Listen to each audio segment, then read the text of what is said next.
స్తోత్రం. Praise the lord. Hallelujah. దేవుని పరిశుద్ధ నామమునకు మహిమ కలుగును గాక. మరొకసారి ఈ రీతిగా మిమ్మల్ని కలుసుకొని దేవుని యొక్క వాక్యం మీతో పంచుకోవడానికి ఇటు అవకాశం ఇచ్చినటువంటి దేవాతి దేవుని మొదటగా స్తుతిస్తూ ఉన్నాను. దేవుడు అనుగ్రహించినటువంటి ఈ యొక్క పరిచర్య కొరకు మీరందరూ కూడా మీ ప్రార్థనలో జ్ఞాపకం చేసుకోవలసిందిగా ప్రభు పేరట తెలియపరుస్తూ ఉన్నాను.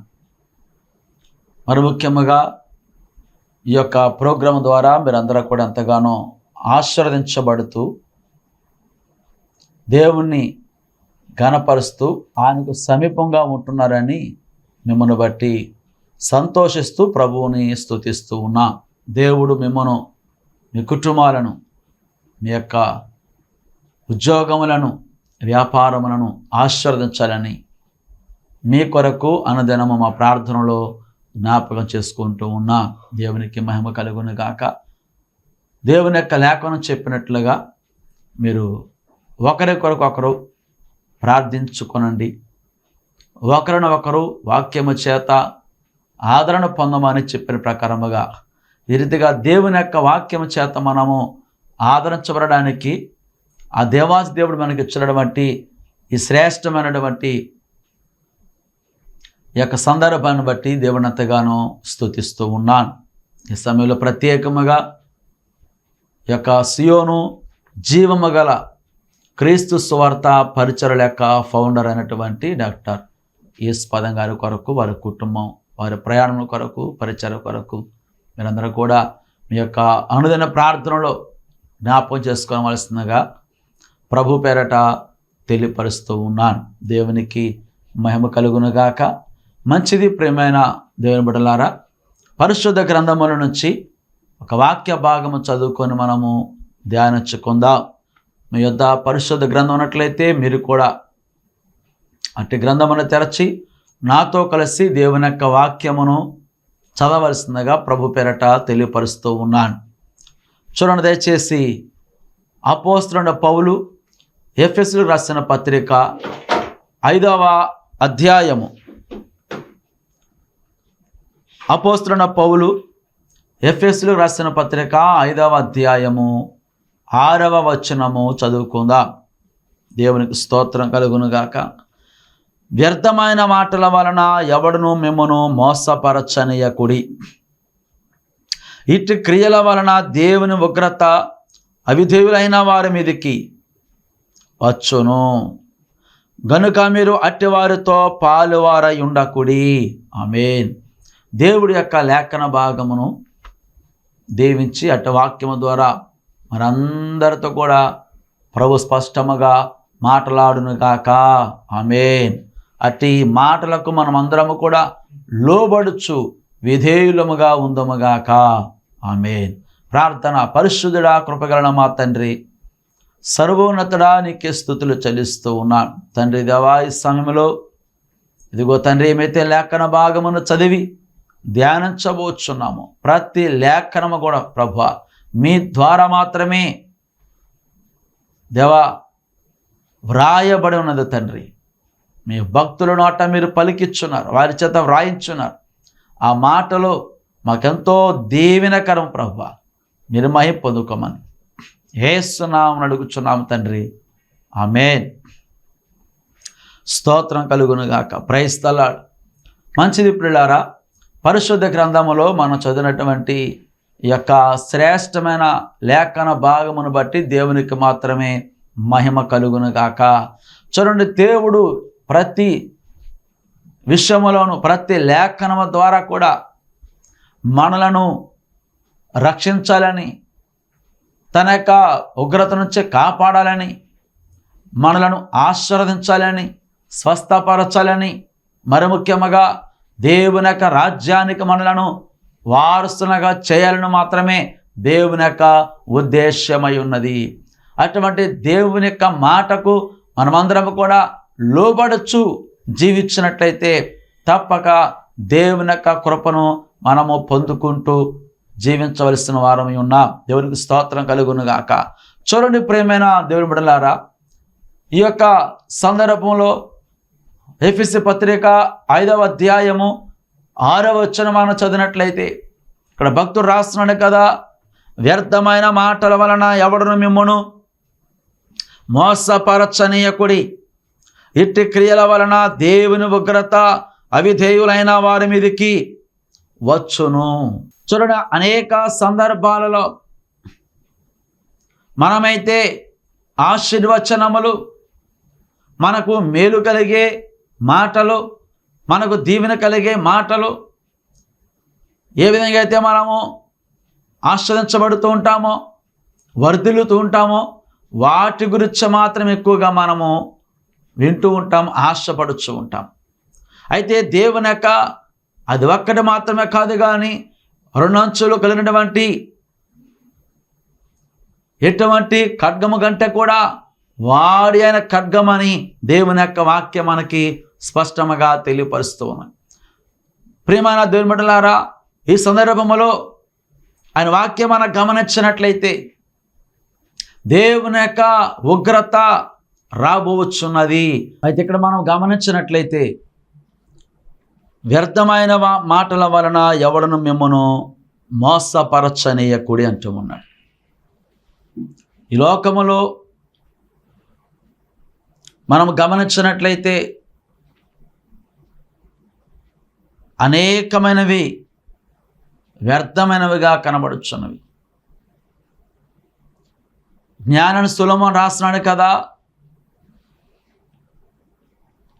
దేవుని యొక్క వాక్యం మనం గమనించినట్లయితే పరిశుద్ధ గ్రంథములో ఆయన అంటున్నాడు కదా, వ్యర్థము వ్యర్థము సమస్తము వ్యర్థమే అంటూ ఉన్నాడు. అదేవిధముగా సూర్యుని క్రిందన ఉన్న సమస్తము కూడా వ్యర్థమే అని వ్రాస్తూ ఉన్నాడు. దేవునికి స్తోత్రం కలుగును గాక. అదే ప్రకారముగా కీర్తనల గ్రంథము 127వ కీర్తన 2వ వచనం మనం చదివినట్లయితే అక్కడ అంటున్నాడు కదా, మీరు వేకువన లేచి చాలా రాత్రి అయిన తర్వాత పండుకొనుచు కష్టార్జితమైన ఆహారము తినుచునుట వ్యర్థమే. స్తోత్రం కలుగును గాక. అనగా ఈ భూమి మీద వ్యర్థమైన వాటిలో మరొకటి ఏమిటంటే, మనం ఏమైతే లాభకరమో దీవెనకరమో అది తప్పక చేయవలసిందే అనుకుంటున్నామో దానిని కూడా వ్యర్థమే అని సెలవిస్తున్నాడు. ఏమిటా వ్యర్థం అని అంటే ఇక్కడ అంటున్నాడు కదా, వేకువన లేచి చాలా రాత్రి అయిన తర్వాత పండుకొనొచ్చు కష్టార్జితమైన ఆహారము తినుచునుట. అనగా మనం ఉదయం లేస్తే ఉద్యోగం కొరకు, వ్యాపారం కొరకు, మన పనుల కొరకు, అనగా కుటుంబాన్ని పోషించుకోవడానికి వెళుతూ ఉంటాం, పరిగెడుతూ ఉంటాం, ఎంతో కష్టపడుతూ ఉంటాం, డబల్ డ్యూటీ చేస్తూ ఉంటారు, ఓవర్ టైం చేస్తూ ఉంటారు. ఎందుకంటే ఆ ధనము మనకి ఉపయోగకరముగా ఉంటుందని. కానీ వాక్యం సెలవిస్తుంది కదా, అది సహితము వ్యర్థమే అంటూ ఉన్నాడు. దేవునికి స్తోత్రం కలుగును గాక. అందుకే చూడండి, ఇక్కడ మనం గమనించినట్లయితే వ్యర్థమైన మాటల చేత ఎవరిని కూడా మిమ్మును మోసపరచనేయకుండా జాగ్రత్తగా చూచుకొనుడి అని దేవుని యొక్క భక్తుడు వ్రాస్తూ ఉన్నాడు. దేవునికి స్తోత్రం కలుగును గాక. ఎందుకు అంటే ఇట్టి క్రియల వలన దేవుని ఉగ్రత అవిధేయులైన వారి మీదకి వచ్చును అంటూ ఉన్నాడు. అనగా వ్యర్థమైన వాటిని జరిగించేది ఎవరంటే అవిధేయులు మాత్రమే జరిగిస్తూ ఉంటుంటారు. విధేయత కలిగిన వారు వ్యర్థమైన వాటి జోలికి వెళ్ళరు, కానీ అవిధేయులు మాత్రమే వ్యర్థమైన వాటిని అనుసరిస్తూ ఉంటారు. అనగా దేవుని వద్దకు రాకుండా, దేవునికి ఎక్కువ అవకాశం ఇవ్వకుండా ఎవరైతే ఈ లోకపరమైనటువంటి విషయంలోనూ మిగతా అన్ని విషయంలో పాల్గొంటుంటారో అలాంటి వారు అవిధేయులని దేవుని యొక్క వాక్యం మనకి తెలియపరుస్తున్నాడు. మనం గమనించినట్లయితే ఆనాడు ఇశ్రాయేలు ప్రజలను మనము చూసినట్లయితే వారు ఐగుప్తుల నుంచి కనాను దేశానికి వచ్చిన ఆ యొక్క మార్గమంతటిలో కూడా అవిధేయను బట్టి మాత్రమే అనేక మంది కూలిపోయిరని దేవుని యొక్క వాక్యములో మనం చూస్తున్నాం. అనగా వారు దేవుని యొక్క మాట వినని వారుగాను, లక్ష్య పెట్టని వారుగాను, మాటకు లోబడిన వారుగాను ఉన్నారు కాబట్టి వారి మార్గంలోనే వారు కూలి పడిపోయినట్లుగా అనగా మరణించినట్లుగా దేవుని యొక్క వాక్యముల మనం చూస్తూ ఉన్నాం. దేవునికి స్తోత్రం కలుగును గాక. కాబట్టి చూడండి పిల్లారా, అలాంటి దేవుని యొక్క మరి ఉగ్రత వచ్చినప్పుడు ఆ యొక్క ఉగ్రత దినము ఒక దినం ఉన్నది కాబట్టి దానికి మనము పాత్రలము కాకూడదని దేవుడు ముందుగా మనకి హెచ్చరికలు ఇస్తూ ఉన్నాడు. దేవునికి స్తోత్రం కలుగును గాక. చూడండి, మనము మార్గములో వెలుచు ఉంటుండగా అక్కడ డేంజర్ బోర్డు పెడుతూ ఉంటారు. ఈ యొక్క మార్గము ప్రమాదకరమైనది, లేక ఈ యొక్క మలుపులో యాక్సిడెంట్ జరుగుతూ ఉంటుంది, జాగ్రత్త అని. అడవిలోకి వెళ్ళినట్లయితే ఇది పులులు తిరిగే స్థలము కాబట్టి ఈ దిక్కునకు లేక ఆ దిక్కునక వెళ్ళవద్దని అక్కడ ఒక డేంజర్ బోర్డు ఉంటుంది. అలాగే మార్గంలో మనం చూసినట్లయితే ఎక్కడైతే కరెంటు స్తంభాలు ఉంటూ ఉంటాయో ఆ యొక్క ప్రాంగణం అంతా కూడా ప్రమాదకరమైన స్థలం అని అక్కడ డేంజర్ బోర్డు పెడతా ఉంటుంది. ఆ యొక్క బోర్డును అధిగమించి మనం వెళ్ళినట్లయితే ప్రమాదానికి గురవుతూ ఉంటాం. అదే ప్రకారముగా దేవుని యొక్క వాక్యము కూడా ఆ యొక్క డేంజర్ బోర్డు వంటిదని, దీంట్లో ఉన్నటువంటి వాటిని మనము అనుసరించినట్లయితే మనము బ్రతకగలుగుతూ ఉంటాం, దీవెనకరముగా ఉంటూ ఉంటాం. వాటిని లక్ష్య పెట్టగా మనం జీవించినట్లయితే ప్రమాదంలో పడుతూ ఉంటాం. అదే దేవుని యొక్క ఉగ్రత అయి ఉన్నది. స్తోత్రం కలుగును గాక. కాబట్టి చూడండి, సందర్భంలో మనం గమనించినట్లయితే వ్యర్థమైన వాటిని జరిగించని వారి మీదకి, అలాగే అవిధేయులైన వారి మీదకి దేవుని యొక్క ఉగ్రత దిగువచ్చును అనే విషయాన్ని మనము గమనించవలసిన వారమై ఉన్నాం. స్తోత్రం కలుగును గాక. Praise the lord, hallelujah. అలాగే చూడండి, ఇంకా ఎవరి మీదకి దేవుని యొక్క ఉగ్రత దిగి వస్తుంది అని మనం ఆలోచన చేస్తున్నట్లయితే చూడండి, దయచేసి ఇర్మియా గ్రంథము 10వ అధ్యాయము 25వ వచనం చదివినట్లయితే ఇక్కడ అంటా ఉన్నాడు కదా, పరిశుద్ధ గ్రంథం మనం చదివినట్లయితే ఇర్మియా గ్రంథము 10వ అధ్యాయము 25వ వచనం మనం చదివినట్లయితే, నేను ఎరుగని అన్యజనుల మీదను నీ నామమును బట్టి ప్రార్థింపని వంశముల మీదను నీ ఉగ్రతను కుమ్మరించుము అంటూ ఉన్నాడు. ఎవరి మీద దేవుని ఉగ్రత వస్తూ ఉంటుందంటే ప్రప్రథమముగా అన్యజనుల మీదకి వస్తూ ఉంటుంది. అనగా వారు దేవుణ్ణి ఎరగని వారు, నమ్మని వారు, తెలుసుకొనని వారు, ప్రార్థించని వారు, ఆయనను సేవించని వారు, నిజమైన దేవుణ్ణి గణపరచని వారు. వారు ఒకవేళ ఎటువంటి దేవుళ్ళను దేవతలను ఆరాధించినప్పటికీ కూడా నిజమైనటువంటి ఏకైక దేవుడిని సృష్టికర్తను ఎరగని ప్రతి ఒక్కరి మీదకైనా కూడా దేవుని యొక్క ఉగ్రత దిగి వస్తుందట. ఒకవేళ దేవుని నమ్మినప్పటికీ, దేవుడు ఎవరో తెలుసుకున్నప్పటికీ కూడా వారి మీదకి సైతము ఆయన ఉగ్రత దిగి వస్తుందని ఇక్కడ స్పష్టంగా తెలియపరుస్తూ ఉన్నాడు. ఎందుకు వారి మీదకి ఉగ్రత దిగి వస్తుందంటే ఇక్కడ అంటున్నాడు కదా, నీ నామమును బట్టి ప్రార్థింపని వంశముల మీదను నీ ఉగ్రతను కుమ్మరించుము అంటూ ఉన్నాడు. అనగా ఎవరైతే ప్రార్థించని వారుగా ఉంటున్నారో, ప్రార్థించాలని తెలుసు అయినప్పటికీ ప్రార్థించని వారుగా ఉంటున్నారు, మాకు సమయం లేదు, మాకు తీరుబడిగా కుదరటం లేదు, మాకెన్నో సమస్యలుగా ఉంటూ ఉన్నాయి, మనకెన్నో ఇబ్బందులుగా ఉంటా ఉన్నాయి, మాకు టైం లేదు అని ఎవరైతే నిర్లక్ష్యం చేస్తా ఉన్నారో ప్రార్థనను, మందిరానికి వెళ్తే సరిపోతుందిలే, మనం ప్రార్థించని అవసరం లేదు అని అనుకుంటూ ఉన్నారు. ప్రార్థన మేము కాదు, ఇదిగో సేవకులే చేయవలసిన్నదని ఎవరైతే అనుకుంటూ ఉన్నారో, ఆయా ఆలోచనలు కలిగి ఎవరైతే ప్రార్థనలను నిర్లక్ష్యం చేస్తూ ఉన్నారో ఆ యొక్క ప్రార్థించని వారి మీదకి మాత్రం కాదు కానీ వారి యొక్క వంశముల మీదకి కూడా ఎంతో భయంకరమైన మాట ఇక్కడ మనము గమనించవలసిన్నదండి. దేవునికి స్తోత్రం కలుగును గాక. అందుకే దేవుని యొక్క వాక్యమును మనము ఆషామాషిగా తీసుకోకూడదు. దేవుని యొక్క మాటను మనం ఎంతో శ్రద్ధ కలిగి అంగీకరించాలని ఆయన వాక్యం ద్వారా హెచ్చరిస్తూ ఉన్నాను. దేవునికి స్తోత్రం కలుగును గాక. అందుకే చూడండి, ఇక్కడ అంటున్నాడు కదా, ప్రార్థింపని వారి మీదకి దేవుని యొక్క ఉగ్రత వస్తూ ఉంటుంది. కాబట్టి నీవు ప్రతిదినం ప్రార్థన చేస్తున్నావా? నువ్వు ఎన్ని గంటల ప్రార్థనలో ఉంటూ ఉన్నావు?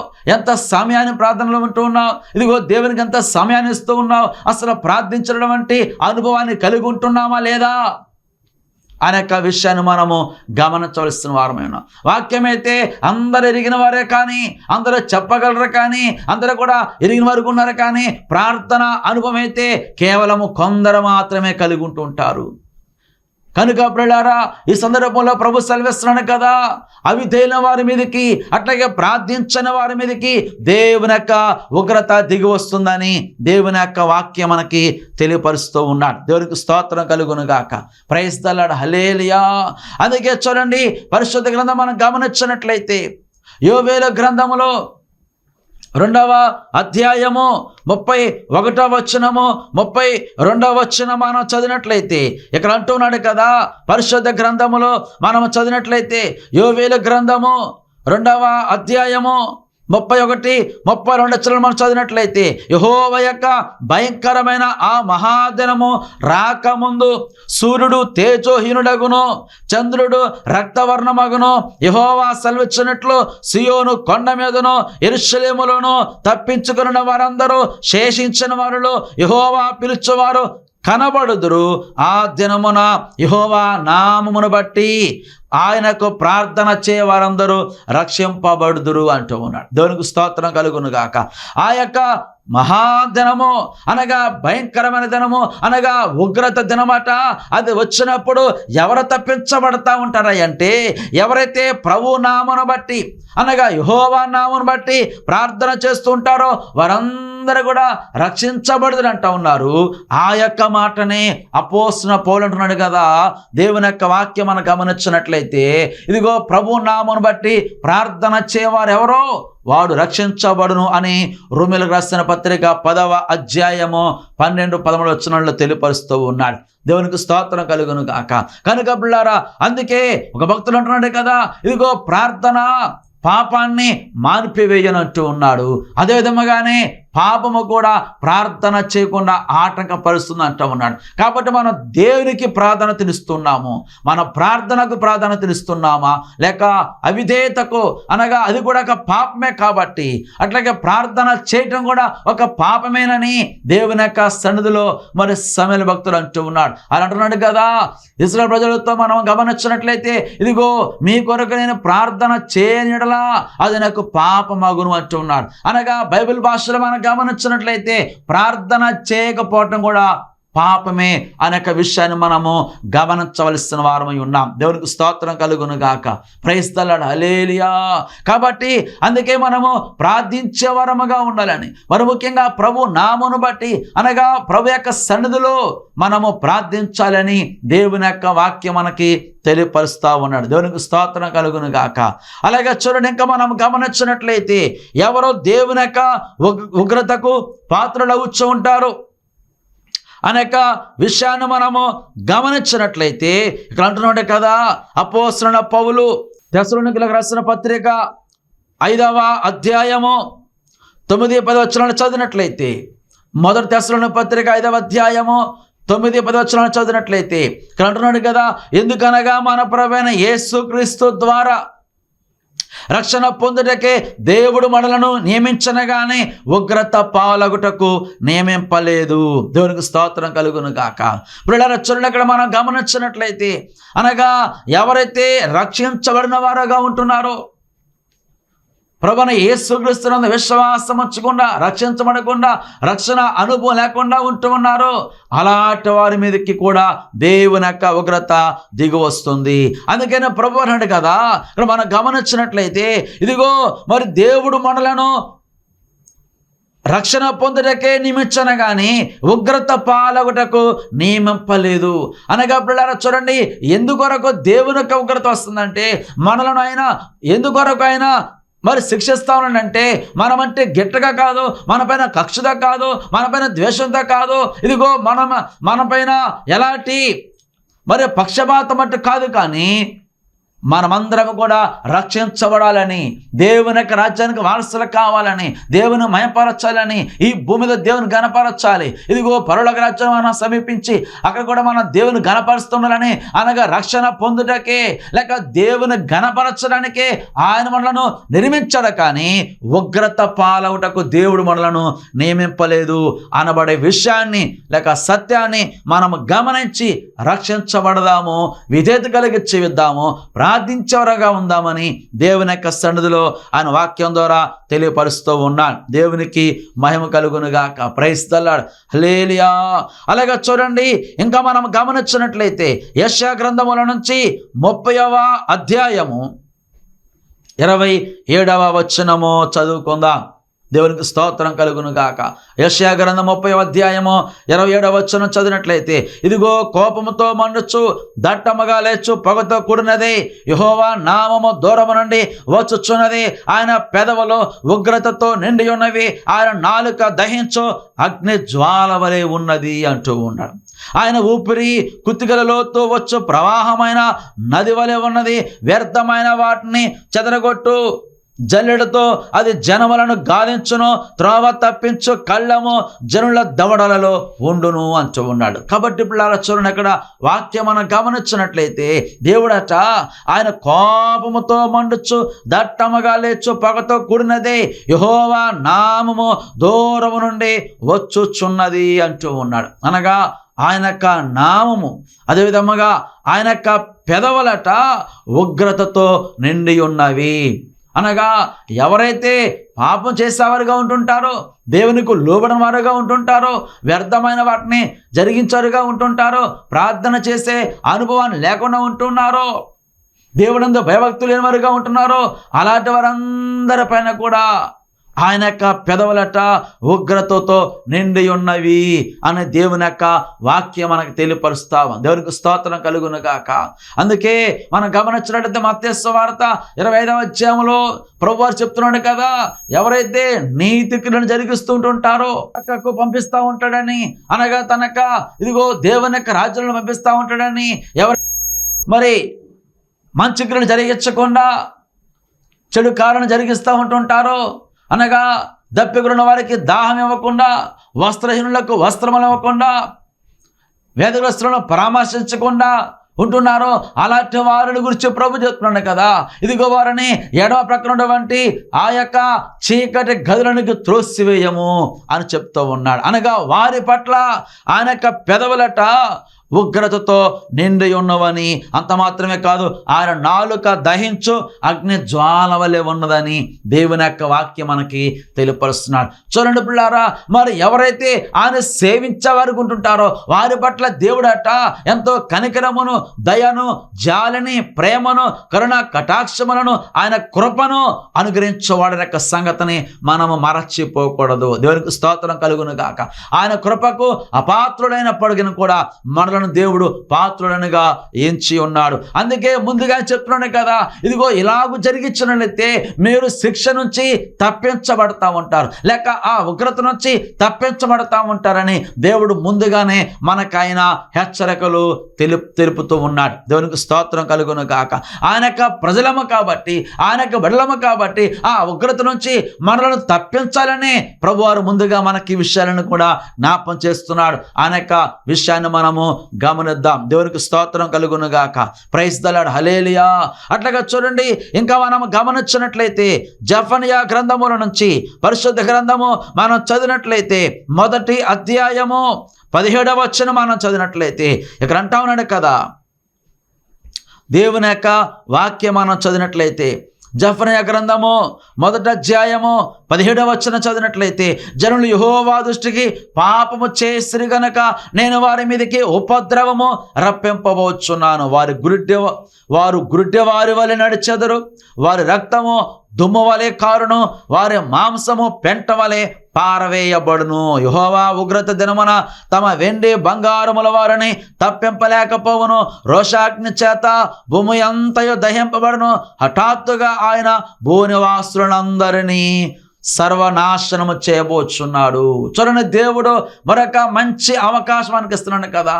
ఆయన ఏమైతే సర్వనాశనం చేయబోతున్నాడో భూనివాసులను, అనగా ఎవరయ్యా వారు అంటే పాపము చేసిన వారు కాబట్టి, ఆ పాపము చేసిన వారట ఇదిగో ఒక దినమున దేవుని యొక్క ఉగ్రత లేక ఉపద్రవము వారి మీదకి రాబోతుంది కాబట్టి, ఆ ఉగ్రత దినమున మన యొక్క వెండి బంగారములో ఎవరిని కూడా తప్పించను కాబట్టి ముందుగా ప్రభు ఆయన హెచ్చరిక చెప్తున్నాడు. ఏమనంటే ఇక్కడ వాక్యం మనం చెప్తుంది కదా, ఇదిగో మరి భూనివాసులందరినీ సర్వనాశనం చేయబోతున్నాడు కాబట్టి ఆ నాశనం నుంచి మనం తప్పించబడాలంటే, ఆ ఉగ్రత నుంచి మనం తప్పించబడాలంటే ఇప్పుడు ఏమైతే మనం ఆశపడుచున్నామో, బంగారం కావాలని, ఆస్తులు కావాలని, పొలములు కావాలని, ఆ జ్ఞానము కావాలని, వేటి కొరకైతే మనము ప్రాకులాడుచున్నామో, ప్రయాసపడుచున్నామో, సంపాదించుకొనుచున్నామో అవి ఏవి కూడా మనలను ఏమాత్రం కూడా తప్పింపజాలవు.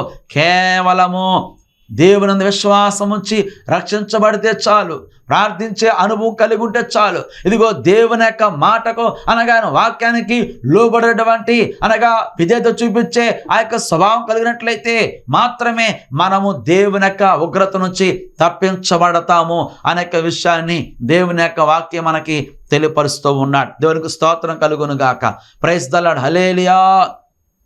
అలాగే చూడండి, ఇంకా మనం గమనించినట్లయితే అదే యోవేలు గ్రంథముల నుంచి 2వ అధ్యాయము 1వ వచనం మనం చదివినట్లయితే ఇక్కడ అంటా ఉన్నాడు కదా, సిగ్గుమాలిన జనులారా కూడి రండి, పొట్టు గాలికి ఎగురినట్లు సమయము గతించుచున్నది.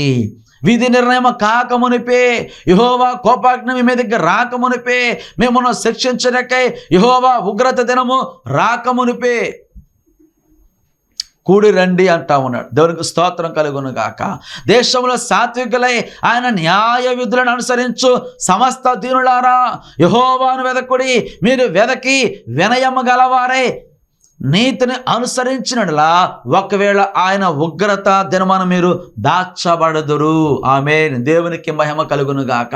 ఆ యొక్క ఉగ్రత దినము నుంచి పిల్లారా మనము ఏ విధంగా తప్పించబడతామో దానికి తగిన మార్గము కూడా మన ప్రభువే మనకి ఆయన ముందుగా తెలియపరుస్తున్నాడు. ఎంత మంచి అవకాశం మనం కలిగి ఉన్నామో, ఎంత గొప్ప దేవుని మనం కలిగి ఉన్న పిల్లారా. ఆ ఉగ్రత నుంచి మనల్ని తప్పించాలని మన దేవుడు సాయశక్తుల ఆయన ప్రయత్నిస్తూ ఉన్నాడు. అయితే ఇదిగో ఆయన వంతుగా ఆయనతో చెప్తున్నాడు, కానీ మనము కేవలము విని మనము వెళ్ళిపోవడం కాదు, కానీ ఇదిగో ప్రభు చెప్పిన ప్రకారముగా ఆయన మాట జరిగించినట్టయితే మనము తప్పక ఆ ఉగ్రత దినము నుంచి తప్పించబడతాము. దేవునికి స్తోత్రం కలుగును గాక. అందుకని అన్నాడు కదా, ఇదిగో విధి నిర్ణయం కాకమునిపే, యెహోవా కోపాగ్ని మీ మీదకి రాకమునిపే, మిమ్మల్ని శిక్షించడానికై యెహోవా ఉగ్రత దినము రాకమునిపే కూడి రండి అంటూ ఉన్నాడు. అనగా ఆయన సన్నిధికి రమ్మని ఆహ్వానిస్తూ ఉన్నాడు, ఆయన మందిరానికి రమ్మని ఆహ్వానిస్తూ ఉన్నాడు, ఆయన సేవించడానికి రండి అని ప్రభు ఆయన ఆహ్వానిస్తూ ఉన్నాడు. ఇంకా ఇంతవరకు ఎవరైతే ఇదిగో దేవుని యొక్క సన్నిధికి రానివటువంటి అనుభవం కలిగి ఉంటున్నారో, ప్రభువును ఆరాధించడానికి రాలేకపోతున్నారో, ఆయన మందిరానికి రాలేకపోతున్నారు, ఆయన సేవించడానికి రాలేకపోతున్నారు, మరొకసారి దేవుడు మనకి అవకాశం అనుగ్రహిస్తూ ఉన్నాడు. దేవునికి స్తోత్రం కలుగును గాక. ఎందుకంటే ఇదిగో మన యొక్క ఆశ ఎప్పుడు తిరిగిపోతుందో తెలియదు, ఇదిగో దేవుని యొక్క రాకడ మన యొక్క పోకడ ఎప్పుడో మనకు తెలియదు. ఎన్నో వార్తలు మనం చూస్తా ఉన్నాం. ఎంతో మంది హఠాత్తుగా అప్పటికప్పుడే పడిపోయి వారు ప్రాణాన్ని కోల్పోయిన వారుగా ఉంటూ ఉన్నారు. ఈ మధ్య మనం గమనించినట్లయితే ఇదిగో ఎంతమంది వ్యక్తులు వారు తమ యొక్క విధి నిర్వహణలో ఉంటూ వారు కుప్పకూలిపోయి చనిపోయిన వారుగా ఉంటూ ఉన్నారు. దేవునికి స్తోత్రం కలుగును గాక.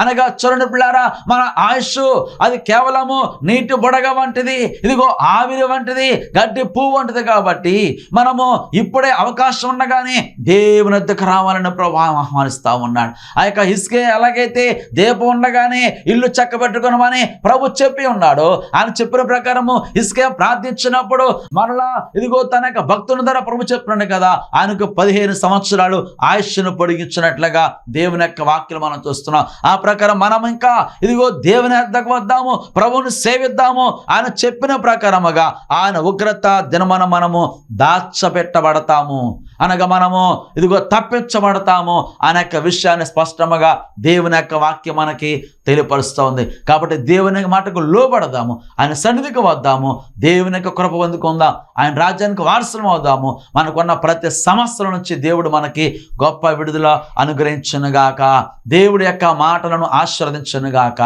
ప్రార్థన చేద్దాము. కృపగలను మా తండ్రి, సర్వశక్తిమంతుడానికి స్థుతులు చెల్లిస్తున్నాం. ఇదిగో మా ప్రభువా, ఆ యొక్క తండ్రి నాయన మహా ఉగ్రత దినం నుంచి ప్రభువా యేసయ్యా, ఇదిగో ప్రభా మమ్మల్ని ఎవరు తప్పించజాలరు, కానీ కేవలము ఇదిగో ప్రభా నీ వద్దకు వచ్చి నేను ఆరాధించిన వారిని మీరు తప్పిస్తూ ఉండరు. కాబట్టి ప్రభా మీ మాటకు లోబడి నీ సన్నిధికి వచ్చి మేము కూడి వచ్చి ప్రభా నేను ఆరాధించి రక్షించబడి ప్రభా నేను ప్రార్థించే అరువు కలిగి ఉండడానికి సహాయం చేయండి. ఎందరైతే ఆ యొక్క అనుభవం వరకు ఉంటున్నారో వారందరూ మీరు దర్శించండి అయ్యా. అదిగో మా ప్రేమ గొప్ప దీవెనలతో నింపండి, మీరు మహిమ పొందుకోమని యేసు పరిశుద్ధ నామమున అడుగుచున్నాము తండ్రి, ఆమేన్.